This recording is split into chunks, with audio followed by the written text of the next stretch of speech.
شروع اللہ کا نام لے کر جو بڑا مہربان نہایت رحم والا ہے۔ آسمان کی قسم جس میں برج ہیں، اور اس دن کی جس کا وعدہ ہے،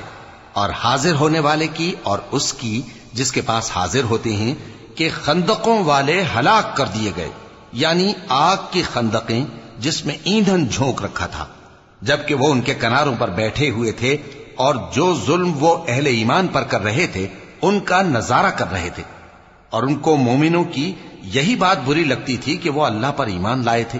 جو غالب ہے، سب خوبیوں والا ہے، جس کی آسمانوں اور زمین میں بادشاہی ہے،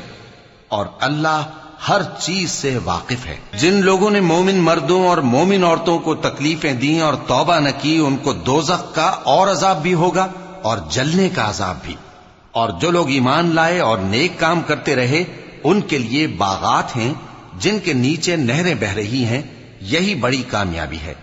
بے شک تمہارے پروردگار کی پکڑ بہت سخت ہے، وہی پہلی دفعہ پیدا کرتا ہے اور وہی دوبارہ زندہ کرے گا، اور وہ بخشنے والا ہے، بہت محبت کرنے والا ہے، عرش کا مالک، بڑی شان والا، جو چاہتا ہے سو کر ڈالتا ہے۔ بھلا تم کو لشکروں کا حال معلوم ہوا ہے،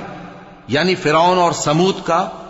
اصل بات یہ ہے کہ کافر مستقل جھٹلانے میں لگے ہیں، جبکہ اللہ بھی ان کو ہر طرف سے گھیرے ہوئے ہے۔ یہ کوئی معمولی کلام نہیں، بلکہ یہ قرآن عظیم الشان ہے، لوح محفوظ میں لکھا ہوا۔